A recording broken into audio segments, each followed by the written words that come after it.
Olá, tudo bem? Este é o 6º podcast do mandato do vereador Alberto Reck.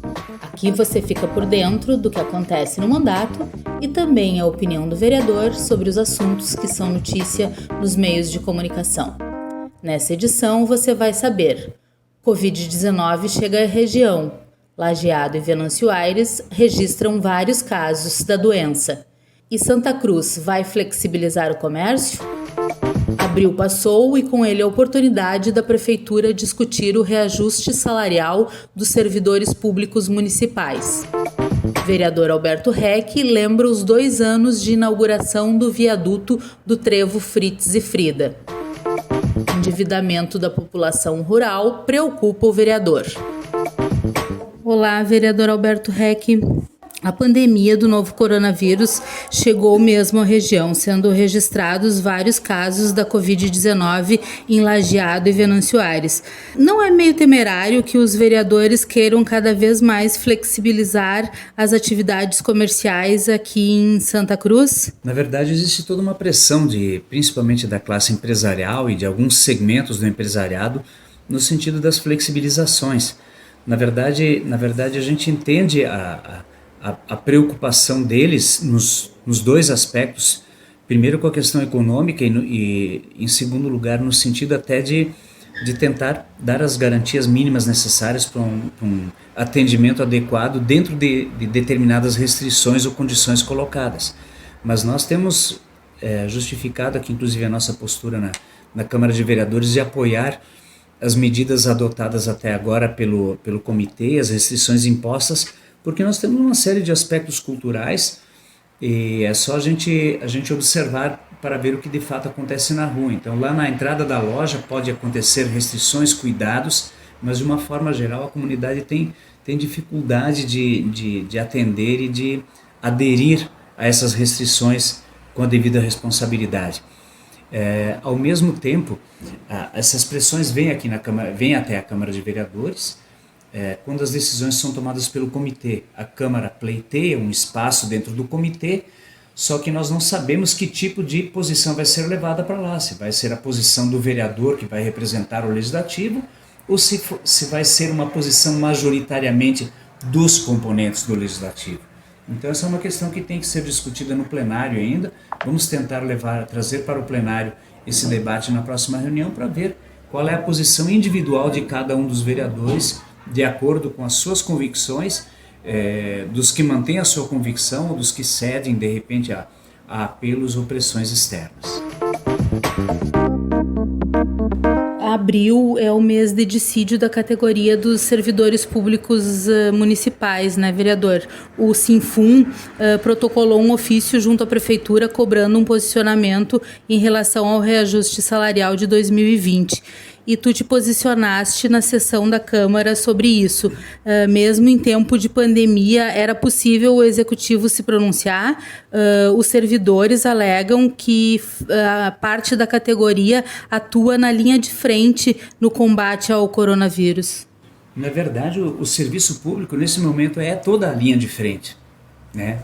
Então, a responsabilidade só aumenta. Você vai na saúde, quem atende é um servidor público. Você vai na segurança, um servidor público. A preocupação com o funcionamento, com a retomada da escola, depende do trabalho das atividades dos servidores públicos. A movimentação, a vida do município depende do serviço público.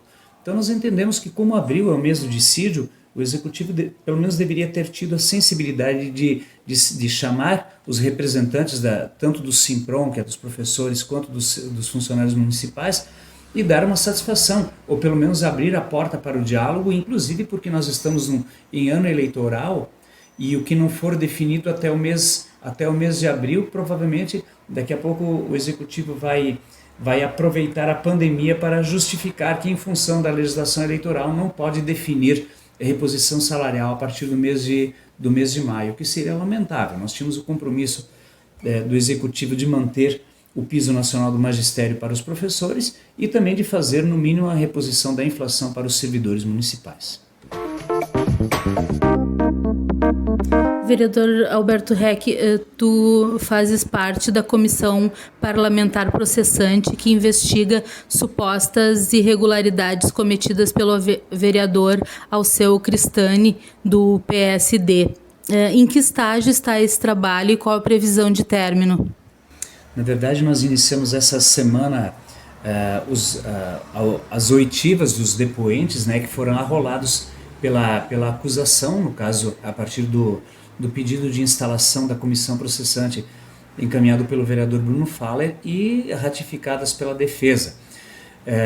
Então, é um trabalho que exige muita cautela, muito cuidado, muito jogo de cintura, porque nós estamos lidando com a exposição pública de pessoas que estão em cargos, em funções públicas, e temos agora esse compromisso de escutar testemunhas, e a partir disso, dentro de um processo que é sim político, porque nós temos lá um processo civil e um processo criminal que rolam nos devidos foros.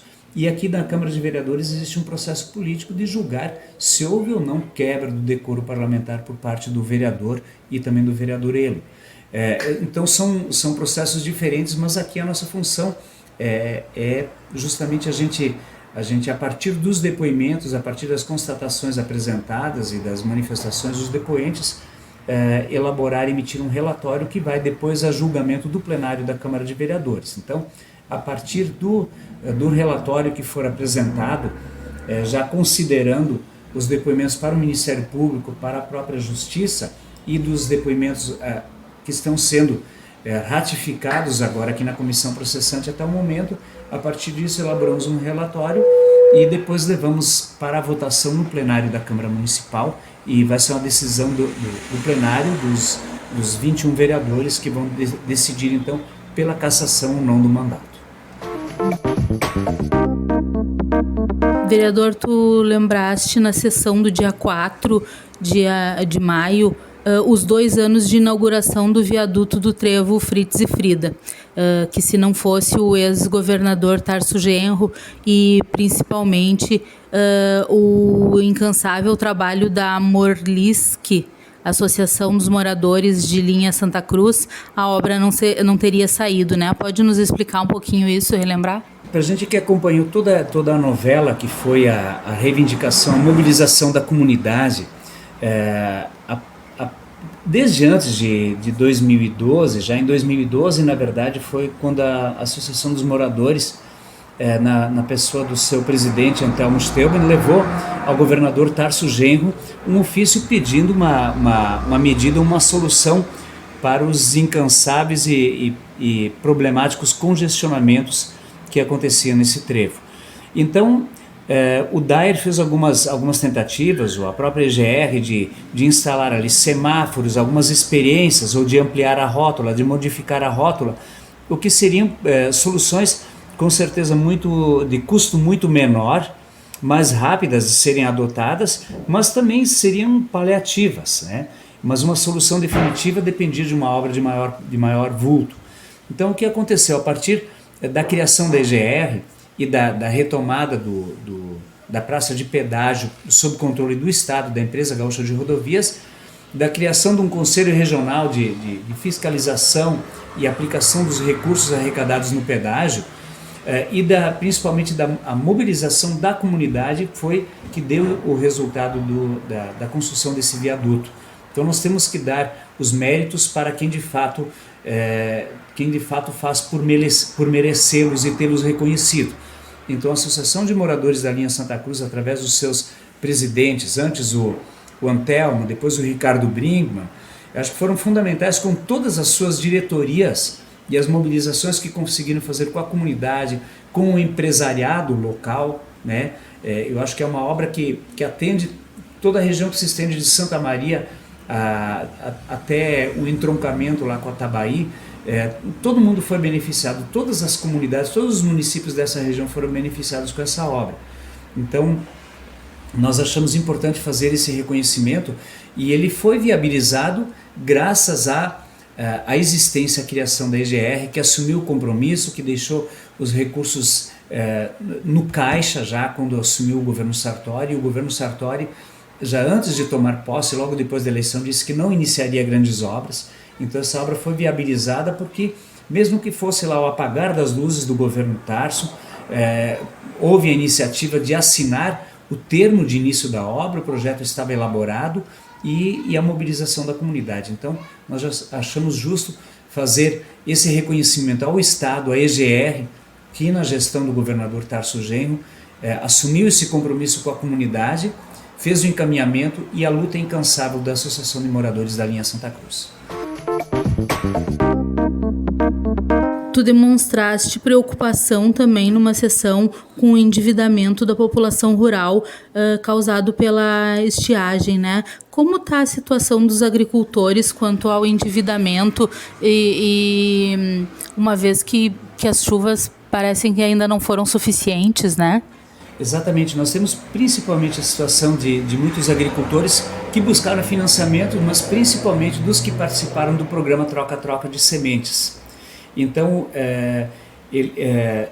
os agricultores receberam as sementes de milho subsidiadas por um programa do governo do estado, onde eles pagam aí aproximadamente 20%, 25% do valor da saca de sementes de milho, e muitos deles não tiveram a possibilidade, inclusive, de semear esse milho por causa da estiagem.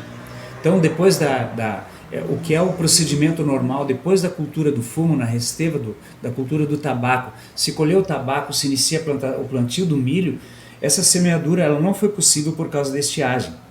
E, na verdade, as pessoas estão com essa dívida. Então o que a gente vai buscar são justamente mais informações junto à Secretaria Municipal da Agricultura para saber quantos agricultores aderiram ao programa, participaram do programa e quantos deles têm dificuldade ou não vão ter as mínimas condições de conseguir arcar com o pagamento desses financiamentos ou principalmente o pagamento a partir do programa Troca-Troca de Sementes de Milho. Chegamos ao final deste 6º podcast do mandato do vereador Alberto Heck. Acesse nossas mídias no site da Câmara de Vereadores em camerasantacruz.rs.gov.br. No Facebook, nosso endereço é Alberto Heck 13 e no Instagram é Alberto Heck _. Tchau e até o próximo!